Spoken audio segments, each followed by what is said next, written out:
Hey guys, be sure to like me on Facebook and follow me on Instagram for extra content you won't see here. Click the links in the description below. Hey, what's up guys? eRivera94 back again with another action figure review. Today we're going to look at the Hasbro Marvel Legends. This is from the Deadpool Series 2. This is the SAURON Build-A-Figure. So this figure is not the biggest Build-A-Figure, but those wings really make it seem like it's much bigger. So that, well, there goes the legs. That is pretty cool, and then we get a pretty good sculpt and paint overall. So before we get into all that, let's go ahead and build him up real quick and see how he looks. Alright guys, and there we have him all built together. So this is pretty cool. I like this. He's fairly tall too. He's about 8 to 9 inches tall. So he's got some height to him, and he definitely has a little bit of weight, a little bit of back heaviness because of the wings. Depending on where you put the wings, if you put it to the sides, it's gonna, of course, have a side heaviness, if that makes sense. So tight joints are very important here to hold the figure. So this is pretty much all we get. We get Sauron, and that's it. There's no alternate accessories, no hands, no other faces, anything like that. Which isn't so needed because he is just a bird here, and the mouth is articulated too, so that's a nice touch. And I'm going to be quite honest here, I don't know anything about this character. I just know he looks like a humanoid version of a pterodactyl.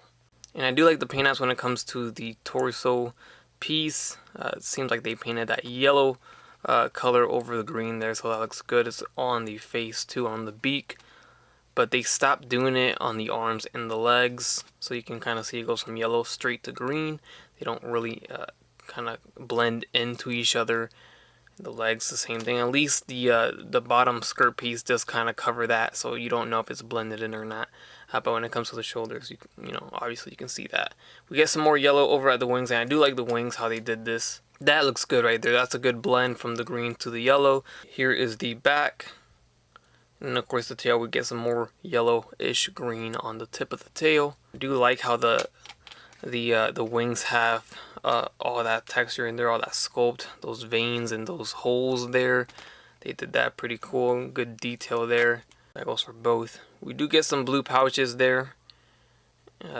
Brown skirt piece, and then the rope is a different type of brown. And the sculpt, even though it seems like I'm overlooking it because it's not detailed, but it's there. We have nice sculpt for the legs.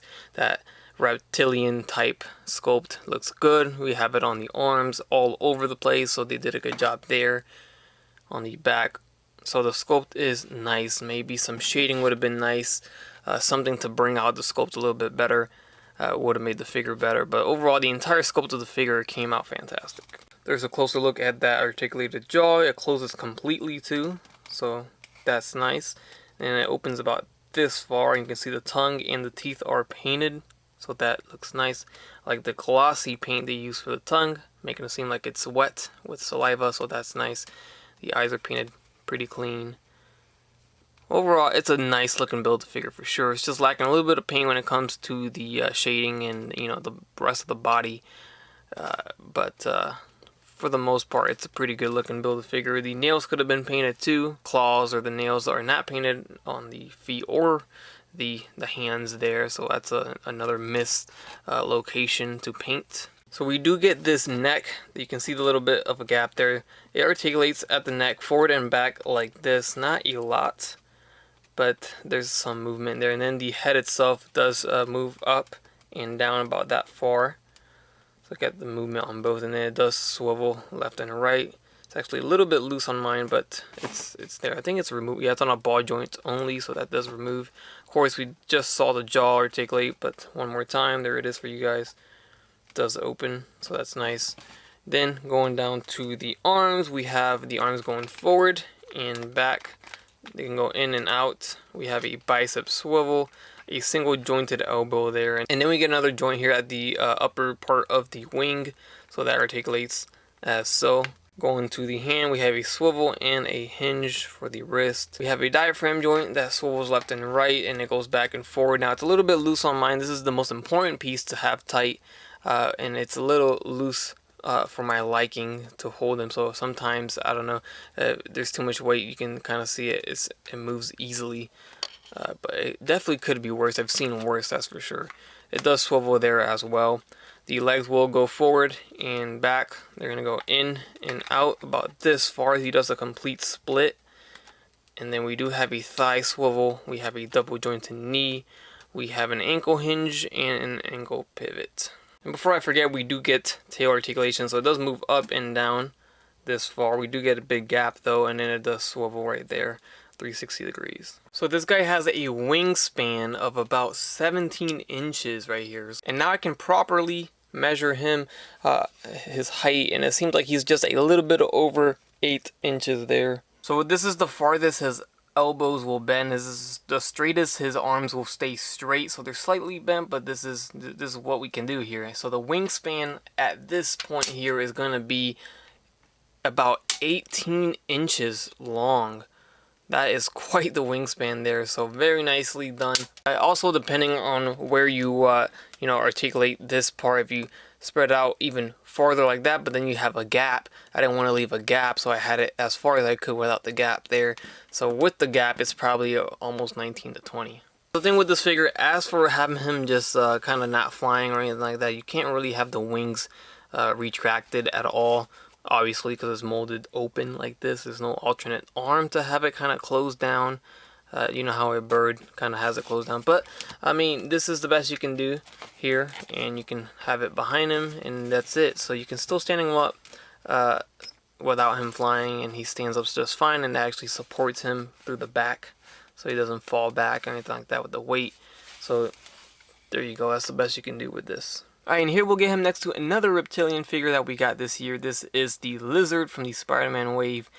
And here he is next to Sauron. And of course, Lizard is molded like this with the knees bent. So this is not, his height for real. But for the figure itself, this is how he stands next to Sauron. Anyways, here he is next to the movie Thanos Build-A-Figure. And they stand almost about the same height right there. And here he is next to the Sasquatch Build-A-Figure, which is still a massive Build-A-Figure. And he stands just a tad bit taller than Sauron. Alright, and here we have a size comparison with the entire wave. This is all you have to get to complete your Sauron Build-A-Figure. And this is it. This is the complete wave. And this is quite the wave. I actually enjoyed this wave a lot. I mean, I think Hasbro killed it this year, completely killed it, and they're not finished yet. I think we have one more wave till the, for the end of the year. We have Black Panther Wave 2, the movie wave, and that should be it for the year, unless they have a surprise, but I doubt it. But they really, really brought, their A game this year. They pumped out waves like crazy. I mean, they released 3 waves at the same time. That's crazy for us, but it's also, it's fun. We're getting figures like crazy left and right, so we can't complain about lack of figures, that's for sure. We can only complain about lack of money now. Anyways, here is the wave. We have the boxers and slippers Deadpool, which I really am liking probably the most out of this wave. Surprisingly enough, I thought I would be leaning towards for the #1 spot, Omega Red or Bishop, but just the fun factor in this, this Deadpool one, I strongly urge you guys not to pass up on him. It's just a overall fun figure. And then I'm going to go over to Omega Red and Bishop. Those are also must gets. I mean, I can recommend the whole wave because we get the Wolverine X-23, we get Lady Deadpool for the first time, and we get a Madcap / Deadpool and Training X-Men figure. I mean, this wave is just nice. I like it, and I highly recommend it. So the build figure is just the sweetening, the icing on the cake there. It's the free figure when you purchase all these figures that you were going to get already. You get the free Sauron figure in the back there. And I think it's great. And that is gonna do it, guys. That's gonna do it for my review of my Sauron Build-A-Figure. I hope you guys enjoyed this review. Please leave a like if you did. Leave a comment. Subscribe if you have not done so already. And as always, have a great day. Bye.